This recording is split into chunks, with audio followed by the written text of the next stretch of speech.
Buenas tardes, soy el alumno Víctor San Cuchillo Florencia, del segundo único matutino. Y bueno, hoy hablaré sobre los temas que vimos en el parcial de deontología. Bueno, ¿qué es la deontología? La deontología viene del griego deon, que significa deber, y logos, que significa razonamiento o ciencia.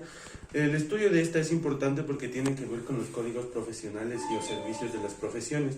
Tiene 4 características, que son legalidad, tipicidad, publicidad y autorregulación. Bueno, ahora cambiaremos de tema, pasaremos a lo que es la ética. Bueno, la ética es el estudio de cierta forma del individuo de, de saber hacer las cosas bien o mal.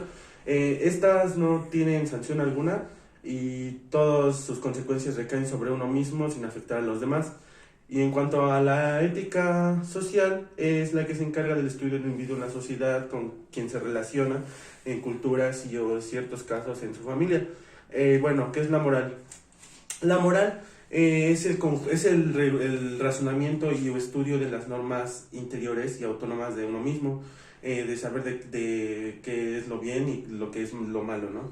Y bueno, tiene 3 características que son autónomas. ¿Qué significa eso? Que nosotros las aceptamos por sí mismos. Son internas, que vale más la intención que el resultado. Un ejemplo sería que si tú ayudas a una persona de la tercera edad, pues no esperas a que te pague o te dé algo, ¿no?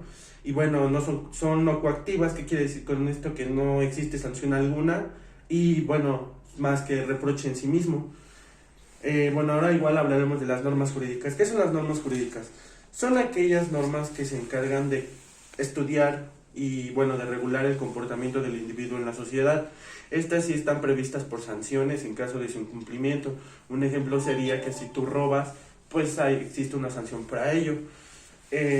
Y bueno, también existen las normas religiosas, que estas igual son obligatorias de cierta forma, pero para consigo mismo.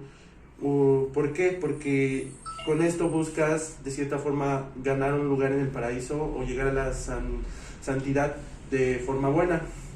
Estas son unilaterales porque sí te dan deberes y son heterónomas al mismo tiempo porque no hay quien te faculte a realizarlas, o sea, tú sabes si las haces o no. Y bueno, también existen las normas morales, que son aquellas que la sociedad utiliza para saber lo que está bien o lo que está mal. Estas no tienen sanción alguna. ¿Por qué? Porque tiene que ver consigo mismo, tiene que ver con lo que tú sientas por dentro. Y existen los convencionalismos sociales, que son aquellos que son vistos por la sociedad como buenos o malos. Estos son heterónomos porque no hay quien te obligue a cumplirlos, y un ejemplo sería ceder el asiento a una persona, a una mujer embarazada, a una persona de la tercera edad, entre otros, ¿no?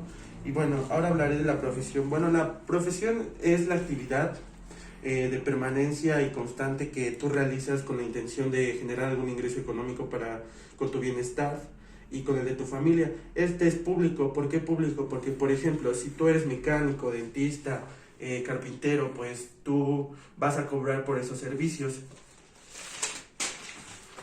Y bueno, ahora hablaremos sobre la abogacía. Bueno, un abogado. ¿Qué quiere decir la palabra abogado? Bueno, esta proviene del latín advocatus, que significa aquella persona que va a defender tus garantías individuales, tus derechos. Y bueno, también se encarga de cierta forma de dar asesoría jurídica. ¿Qué quiero decir con esto? Que por ejemplo, si yo quiero comprar un departamento, pues lo más sensato sería que yo busque a un abogado para que me explique pues qué tipo de procedimiento tendría que hacer para que pues ese departamento pues salga a mi nombre. Y bueno, ahora hablaremos sobre los deberes del abogado. Está el secreto profesional. ¿Qué quiere decir esto? Bueno, desde que el cliente te busca a ti, tú tienes que guardarle lo que él te diga, no tienes que contárselo a nadie. ¿Por qué? Porque él te está confiando algo muy importante o muy íntimo de cierta forma. Igual tenemos lo que es honorarios del abogado, que son aquellos que se tienen que cobrar de manera adecuada, que no tienes que exceder de ciertos límites y no cobrar, no va al principio decir una cantidad y después decir otra. Después viene la lealtad del cliente. ¿A qué se refiere con esto? Bueno, se basa en los valores de justicia y de verdad, que desde un principio, desde que un cliente te busca, tienes que ser le tienes que ser leal y fiel, no tienes que decirle nada de lo que él te cuente a los demás y bueno, tienes que abandonarlos o traicionarlos. ¿Por qué? Porque pues ellos confían en ti. Y bueno, también en lo de la secreto profesional cabe mencionar que es aquello que, por ejemplo, si atacan a tu cliente, en ese caso sí podrás revelar cierta información que él te dio para defenderlo. Y bueno, la obtención de recursos improcedentes. ¿Qué quiere decir esto? Bueno, un abogado se supone que está ya preparado para convencimiento al juez sin usar recursos improcedentes como lo que son sobornos, dar cosas, dar regalos. Y bueno, de cierta forma, ¿qué me refiero con esto? Que, por ejemplo, si tú vas, no sé, tú haces un trámite y tú quieres que salga rápido ese trámite, pues buscas la forma y pues a veces hay que dar dinero, ¿no? En ciertos casos. Y bueno, ahora vamos a hablar sobre lo último, que es el contrato de prestación de servicios. Bueno, este beneficia al cliente y al que presta los servicios. ¿Por qué? Porque desde ese momento ya se está plasmando lo que se va a cobrar, cómo se va a pagar, etcétera. Bueno, vamos a decir sus características. Son bilaterales.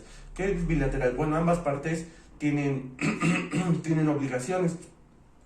Son honorosos, es oneroso. ¿Por qué? Porque implica el pago al prestador de servicios. ¿Qué quiero decir con esto? Que si yo como abogado yo quiero llevar un caso, pues es importante, pues de cierta forma, pues ya poner un monto, ¿no? Y ya no estar subiendo y bajando ese monto. Son libertad de formalismo. ¿Qué quiere decir esto? O sea, no es necesario que se escriba en una hoja o que sea escrito por una autoridad competente que lleve sellos, etcétera. De hecho, hasta se puede escribir en hojas de papel de servilleta o algo. Lo que importa ahí es que ambas partes se tienen que comprometer a lo que diga ese contrato. Es intuito personal que tiene que ver con las características de las personas. Es un contrato principal, no necesita de otro para que este sea válido, o sea, ese no necesita como otros. Y bueno, es un contrato de tracto sucesivo, pues no se acaba en el momento, sino que se acaba después de cierto tiempo. Y bueno, eso sería todo, gracias.